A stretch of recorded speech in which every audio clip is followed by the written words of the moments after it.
Primera parte. Consideraciones preliminares. Capítulo 1. Oriente y Occidente.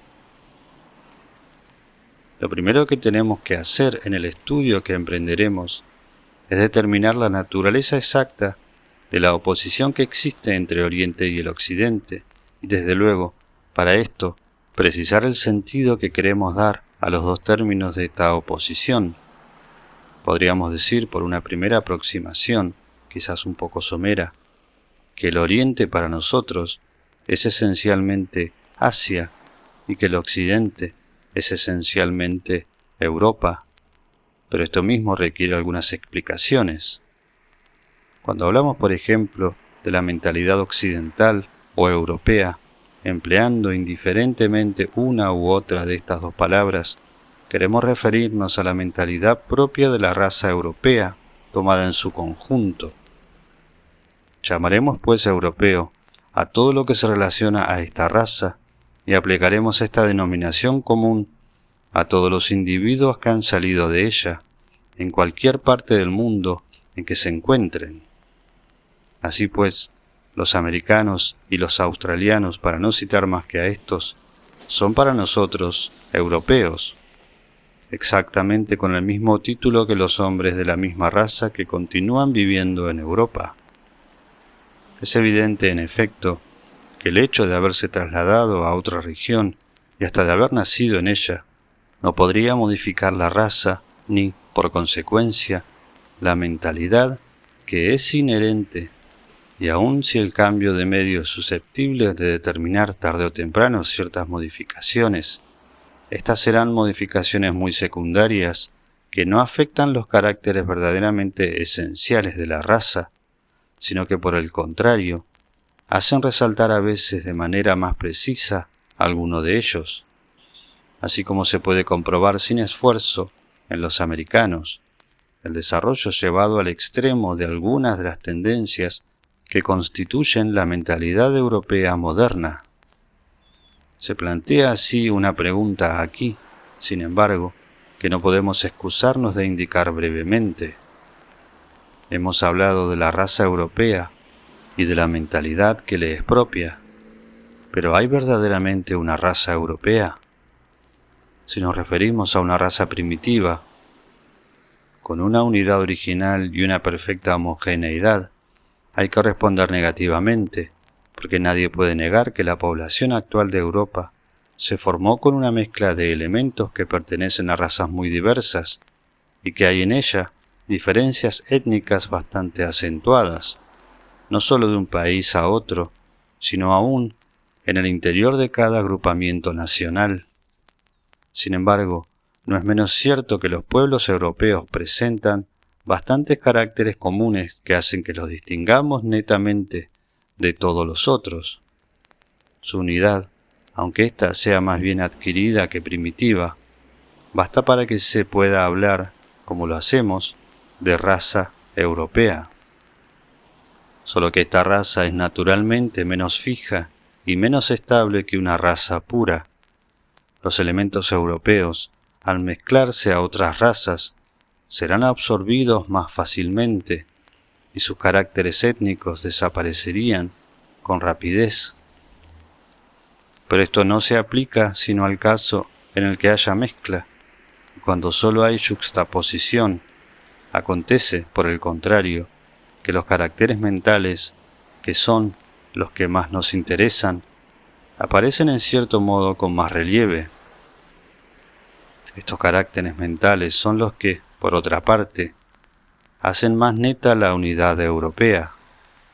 Cualesquiera que hayan sido las diferencias originales a este respecto o desde otros puntos de vista, se ha formado poco a poco, durante el curso de la historia, una mentalidad común a todos los pueblos de Europa. Esto no quiere decir que no haya mentalidad especial para cada uno de estos pueblos, pero las particularidades que los distinguen son secundarias con relación a un fondo común al cual parecen sobreponerse. Son, en suma, como especies de un mismo género. Nadie, aun entre los que dudan que se pueda hablar de una raza europea, vacilará en admitir la existencia de una civilización europea, y una civilización no es otra cosa que el producto de la expresión de cierta mentalidad. No trataremos de precisar, desde luego, los rasgos distintivos de la mentalidad europea, porque ellos surgirán suficientemente en la continuación de estos estudios. Indicaremos simplemente que muchas influencias contribuyeron a su formación. La que ha desempeñado el papel preponderante es sin discusión la influencia griega, o, si se quiere, greco-romana. La influencia griega es casi exclusiva en lo que se refiere a los puntos de vista filosófico y científico, a pesar de la aparición de ciertas tendencias especiales y propiamente modernas, de las que hablaremos más adelante. En cuanto a la influencia romana, es más social que intelectual y se afirma sobre todo en las concepciones del Estado, del derecho y de las instituciones. Por lo demás, intelectualmente, los romanos habían tomado casi todo de los griegos, de manera que, a través de ellos, no es más que la influencia de estos últimos la que pudo ejercerse aún indirectamente. Hay que señalar también la importancia, desde el punto de vista religioso especialmente, de la influencia judaica, que por otra parte volveremos a encontrar igualmente en cierta parte del Oriente. Hay allí un elemento extraeuropeo en su origen, pero no deja de ser en parte constitutivo de la mentalidad occidental de nuestros días. Si consideramos ahora el Occidente, no es posible hablar de una raza oriental o de una raza asiática, aun con todas las restricciones que hemos empleado en la consideración de una raza europea. Se trata aquí de un conjunto mucho más extenso, que comprende poblaciones mucho más numerosas y con diferencias étnicas mucho más grandes. Podemos distinguir en este conjunto varias razas más o menos puras, pero que ofrecen características muy precisas y de las cuales cada una tiene una civilización propia muy distinta de las otras. No hay una civilización oriental como hay una civilización occidental. En realidad, hay civilizaciones orientales. Tendremos oportunidad, pues, de decir cosas especiales para cada una de estas civilizaciones e indicaremos adelante cuáles son las grandes divisiones generales que pueden establecerse a este respecto. Pero a pesar de todo, encontraremos, si nos fijamos más en el fondo que en la forma, muchos elementos, o más bien principios comunes, que hacen que sea posible hablar de una mentalidad oriental por oposición a la mentalidad occidental. Cuando decimos que cada una de las razas del Oriente tiene una civilización que le es propia, esto no es absolutamente exacto, solo es verdadero en rigor para la raza china, cuya civilización tiene precisamente su base esencial en la unidad étnica. Para las otras civilizaciones asiáticas, los principios de unidad sobre los cuales descansan son de naturaleza muy diferente, como le explicaremos más tarde, y esto es lo que les permite comprender en esta unidad elementos que pertenecen a razas extraordinariamente diversas. Decimos civilizaciones asiáticas porque las que consideramos lo son todas por su origen, aun cuando se hayan extendido en otras regiones, como lo ha hecho sobre todo la civilización musulmana. Por otra parte, eso cae de su peso. Fuera de los elementos musulmanes, no consideraremos como orientales a los pueblos que habitan el este de Europa.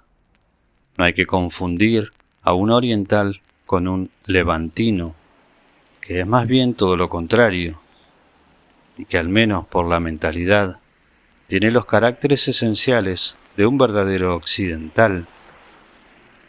Llama la atención a primera vista la desaprobación de los dos conjuntos que constituyen respectivamente lo que llamamos el Oriente y el Occidente. Si hay oposición entre ellos, no puede realmente haber equivalencia, ni siquiera simetría, entre los dos términos de esta oposición. Hay a este respecto una diferencia comparable a la que existe geográficamente entre Asia y Europa, en la que la segunda aparece como una simple prolongación de la primera. Así también, la verdadera situación del Occidente con relación al Oriente no es en el fondo más que la de una rama desprendida del tronco, y esto es lo que necesitamos explicar ahora de manera más completa. Introducción general al estudio de las doctrinas hindúes. René Guénon, @audiolibro humano.